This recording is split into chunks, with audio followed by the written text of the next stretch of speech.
희망을 가져야 한다. 왜냐하면 희망은 그 자체가 행복이기 때문이다. 샤무엘 존슨의 명언으로 오늘 수업 시작합니다. 大家好. 여러분 안녕하세요. 중국어 학습법 하나하나 잘 기억하고 계시죠? 그리고 수업 시간에 경청하는 것도 잊지 않고 계시고요. 자, 오늘은요 제7강입니다. 오늘은 문법 및 쓰기 학습법에 대해서 함께 알아보겠습니다. 그동안 문법 어떻게 공부하셨나요? 그냥 대충? 네, 오늘부터는 대충 하지 마시고요. 제가 알려드리는 방법대로 한번 실천해 보시기 바랍니다. 여러분, 중국어에는 허사라는 게 있습니다. 실사, 허사라는 게 있는데요. 실사라는 건 실제 존재하는 뜻을 가지고 있는 단어들을 가리키는데 명사, 대명사, 동사, 형용사 등이 바로 실사고요. 허사라는 거는 실질적인 뜻은 없고 단순히 문장에서의 구성을 돕는 품사로서 이 단어는 반드시 실사랑 같이 쓰여야만 진정한 뜻을 부여받게 되거든요. 자, 종류로는 부사, 전치사, 그리고 접속사, 조사 등이 있습니다. 우선 영어와 중국어를 좀 비교해 보는 순서입니다. 여러분 다 아시다시피 영어는 인칭이나 시간에 따라서 동사의 형태가 변하게 되죠. 그렇죠. 이런 식으로요. 그런데 중국어의 경우는요. 일반적으로 인칭, 시제에 따른 변화가 없고 원래 그 형태 그대로, 그래서 우리가 원형을 사용한다라는 말을 씁니다. 원래 형태 그대로를 씁니다. 인칭 시제의 변화가 없는 인칭 시제의 변화가 어떤 경우에 생기냐면요. 허사가 있을 때. 자, 그러면 여기서 허사. 아까 말씀드렸듯이 부사, 전치사, 접속사, 조사. 한번 따라해 보실까요? 부사, 전치사, 접속사, 조사. 네, 이러한 단어들을 우리가 허사라고 하는데 허사 중에서 자, 예를 들어서 제가 이 문장 한번 준비해 봤습니다. 他去学校라고 하면요. 그녀는 간다 학교에. 근데 그녀는 학교에 간다를 그녀는 학교에 갔다로 바꿔주고 싶어요. 이럴 경우에는 他去了学校가 되는 것이죠. 동태조사 러라고 하는데 이렇게 허사를 사용해서 시제를 바꿀 수 있다는 것, 이것을 참고로 알아두시면 되겠고요. 그러면 이만큼 허사가 굉장히 중요하다는 것을 여러분들이 인식하셨고, 다음으로 이번에는 우리 문법 학습법에 대해서 살펴보겠습니다. 문법. 자, 중국어로는 우리가 어법이라고도 하는데 이 문법책, 문정아가 그려준 중국어 어법 교과서라는 게 있습니다. 여러분 알고 계신가요? 초급 학습자라면 너무 부담 갖지 마시고 어플을 이용해서 문정아의 기초 중국어 어법에 대한 강의를 다운받으셔서 보시면 되고요. 그 다음에 중급 이상의 학습자라면 문정아가 그려준 중국어 어법 교과서 교재를 구입하셔서 일단 문법책을 처음부터 끝까지 한 번씩 쭉 읽어보세요. 읽어보신 뒤에 품사의 종류와 명칭을 먼저 구분하고 처음에는 좀 낯설 거예요. 우리나라 그 품사 또 영어 품사 이런 것들과 중국어 품사는 조금 다르거든요.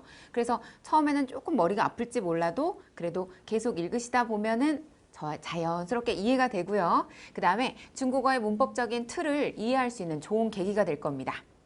자, 중국어 예문은요. 반복해서 읽는 게 중요한데 제가 회화책이면 여러 번 읽으시라고 말씀드리겠는데요. 이거 문법책이잖아요. 문법책을 여러 번 읽는 거는 그리 쉽지는 않은 것 같아요. 그래서 자, 문법 학습 가운데 여러분 방법 가운데 본인이 약한 문법, 이 약한 문법 파트, 예를 들어서 저는 부사가 많이 약했어요. 그러면 그 부사 파트를 처음에 읽을 때는 전체적으로 쭉 읽어보고요. 두 번째 읽을 때는 약한 부사들 있죠. 예를 들어서 뭐 정자 이런 단어들에 대한 용법을 잘 몰랐다. 또는 깡깡 이런 단어의 뭐 문법을 잘 몰랐다. 그러면 그 관련된 부분만 골라서 보는 방법도 있죠. 자, 이어서 나만의 문법 정리 노트를 제작한다. 이 문법 정리 노트에 대해서는 다음 슬라이드에서 더 자세하게 설명해 드리도록 하겠습니다. 그럼 이번에는요. 문법 노트 정리 요령에 대해서 말씀드릴 텐데요. 여러분, 본인이 잘 몰랐던 그런 문법 사항들을 모르는 부분만 정리 요약을 합니다. 그리고 학습이 완료된 부분은 삭제를 하는데 이게 무슨 말이냐면 원래 문법 노트를 쭉 정리하다가 이미 완전히 알게 됐으면 그 노트 페이지를 다 없애버리는 부분이죠. 아니면 내가 잊어버릴 거를 예상해서 내가 그 지식을 지금은 알고 있지만 나중에 또 잊어버릴 수도 있잖아요. 그걸 대비해서 그냥 나중에 볼 용도로 파일을 잘 정리해 두시는 것도 하나의 방법이겠네요. 그래서 본인이 잘 모르는 파트를 요약하고 그 다음에 중국어 전체 문법 중에서 약한 부분만 반복 복습할 수 있는 기능을 갖춘 문법 정리, 문법 노트 정리를 꼭 해나가시기 바랍니다. 자, 이 부분은요. 나중에 HSK 3급, 4급, 5급, 6급을 도전하실 때도 크게 도움이 되는데요.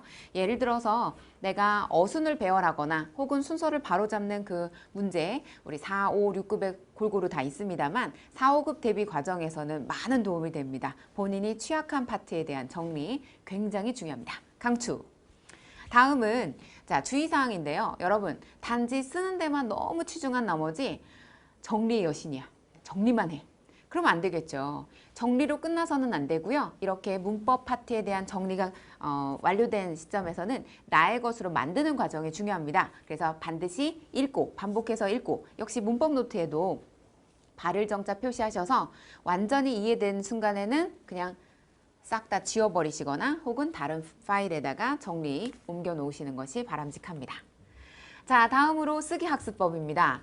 여러분 저는 예전에 강의에서도 말씀드렸듯이 쓰는 걸 상당히 좋아하기도 했고 그 다음에 중독될 정도였습니다. 그래서 손이 휠 정도인데 쓰기 너무 주력하시는 건 바람직하지 않고요. 하루에 내가 예를 들어서 2시간을 낸다. 그러면 한 30분 정도는 쓰기 학습, 나머지 1시간 반 정도는 읽고 따라하고 듣고 반복하는 훈련 이런 것들에 더 시간을 할애하는 것이 바람직하죠. 자, 쓰기 학습법 가운데 평상시에 내가 이건 중요할 것 같아 또는 이거 유용한걸? 이런 중요한 패턴들을 먼저 암기하시고요. 암기한 상태로 짧은 문장으로 한번 작문을 해보는 거예요. 그리고 더 나아가서는 중국어 일기를 쓰는데 하루 일과를 간단하지만 어떨 땐 좀 유치하게 느껴지기도 해요. 아침 몇 시에 일어나서 밥을 어떻게 먹었고 친구를 만났고 일과가 단순한 경우에는 특히 일기가 정말 단순해지고 재미없습니다만 처음에는 조금 약하게 썼다가 날이 갈수록 내가 아는 어휘가 더 늘어나게 되면 오늘 배운 어휘를 여기다 한번 써보기도 하고요. 중요 패턴 외웠던 것을 또 적용해 보기도 하고 그러다 보면 일기 쓰는 게 더 즐거워지고 재미있습니다. 자, 완성된 일기의 경우는 중국인에게 좀 보여주고 피드백 받으셔야 돼요. 왜냐하면 문법 오류가 있을 수도 있고 한자 오류도 있을 수 있어요. 우리는 대단한 창조력을 가진 한국인입니다. 왜 이런 말씀 드리냐면요. 한자를 우리 동료들이 쓰신 걸 제가 보면요. 막 새로운 단어로 변형되어 있는 경우 진짜 많아요. 그래서 본인이 잘못 쓴 글씨는 또 내가 보면 맞는 것 같이 여겨질 수도 있거든요. 그러니까 중국인에게 이렇게 피드백 받는 것이 중요하겠죠. 자, 오늘 이 시간에는 중국어 학습법 가운데 문법 및 쓰기 학습법에 대해서 안내를 해드렸습니다. 문법 중에서 중국인들이 사용하는 그 품사 가운데 허사라는 게 있었죠. 허사가 뭐였죠? 네, 실질적으로 어법적인 속성만 있지 뜻을 가지고 있는 단어는 아니었죠. 자, 이 허사라는 것은 부사, 전치사, 접속사, 조사가 대표적이고 시제라든지 문법적인 어떤 역할을 하기 때문에 굉장히 중요합니다. 따라서 여러분들이 중급 이상의 실력을 소유하셨다면 허사에 대해서 중요성을 인식하시고 열심히 공부해 나가시기 바라고요. 두 번째로 문법학습법 알려드렸습니다. 문정아가 그려준 중국 어법 교과서는 시중에 판매되기도 하고 또 인터넷 강좌로 제작된 것도 있으니까요. 참고로 보시고요. 무료 강좌도 많이 있으니까 본인의 수준에 맞게끔 골라서 들으시면 도움이 됩니다. 자, 다음 쓰기 학습법. 쓰기는 쓰기 위주로 매일같이 하시라고 그런 거죠? 아니죠, 여러분. 쓰기는 내 학습 시간의 4분의 1 또는 3분의 1 시간을 투자하시는 것이 바람직하고요. 일기 처음부터 쓰시는 거죠? 아니죠. 중요 패턴 익히고 내 언어적 실력이 조금 향상되었을 때 중급 이상의 학습자에게 적용될 수 있는 게 바로 쓰기 학습법이라고 할 수 있습니다. 여러분, 하루하루 공부하는 중국어 재미 지금도 느끼고 계시죠? 네, 문정아가 여러분들의 중국어 학습이 좀 더 쉽고 재밌어지고 효율적일 수 있도록 항상 노력하겠습니다. 자, 그럼 여러분 오늘 강의는 이것으로 마치고요. 다음 시간에도 아주 유용한 학습법에 대해서 안내해 드리도록 할게요. 오늘도 행복하세요. 好，大家辛苦了，再见。